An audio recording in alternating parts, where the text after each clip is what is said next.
নমস্কার বন্ধুরা, আমার কুকিং চ্যানেলে আপনাদের সকলকে স্বাগত।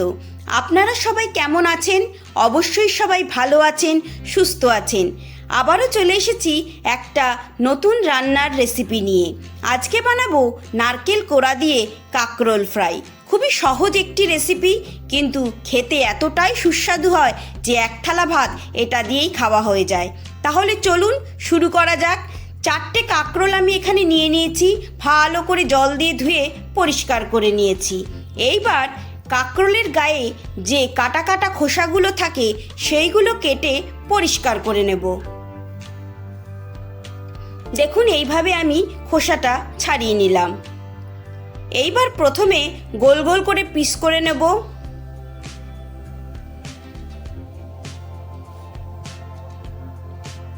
তারপর মাঝখান দিয়ে কেটে নিয়ে ছোট ছোট করে পিস করব।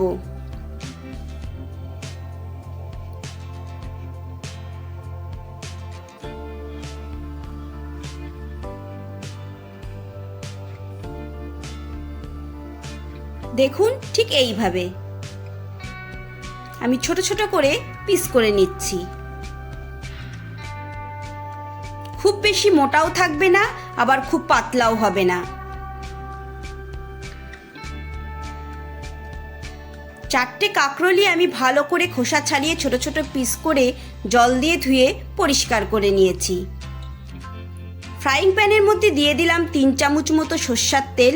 এই রান্নাটা আমি সর্ষের তেলেই করব। তেল একটু গরম হয়ে গেলে দিয়ে দিলাম 1/2 চামচ কালো জিরে আর 2টো শুকনো লঙ্কা।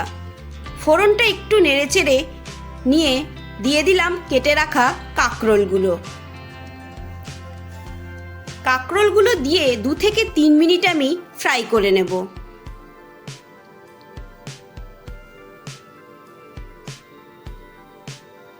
এইবার অ্যাড করছি পরিমাণ মতো নুন আর 1/2 চামচ হলুদ গুঁড়ো। হলুদ নুন দিয়েও আমি 2 থেকে 3 মিনিট ফ্রাই করব।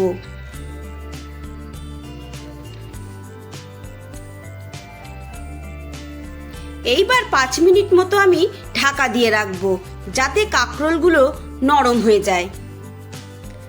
5 মিনিট পর দেখুন, কাঁকরোল একদমই নরম হয়ে গেছে। এইবার ঢাকা ছাড়াই আমি কাঁকরোলটা ফ্রাই করব। অ্যাড করে দিচ্ছি বেশ কিছুটা নারকেল কোড়া। এই নারকেল কোড়াই এই রান্নাতে আলাদা স্বাদ নিয়ে আসবে। এইবার কাঁকরোলের সাথে নারকেল ভালো করে ফ্রাই করতে হবে।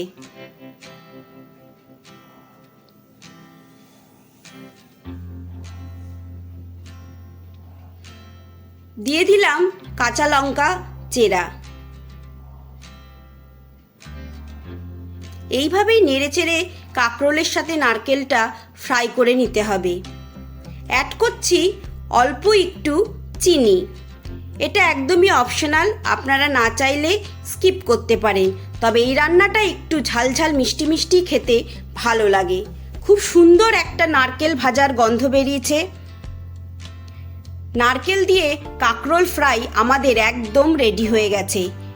এইভাবে কাঁকরোল একবার বাড়িতে ফ্রাই করবেন, আপনাদের দেখবেন অপছন্দ হবে না।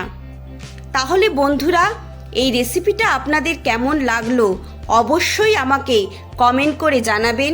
ভালো লেগে থাকলে একটা লাইক করবেন, বন্ধু ফ্যামিলি মেম্বারদের সাথে শেয়ার করবেন।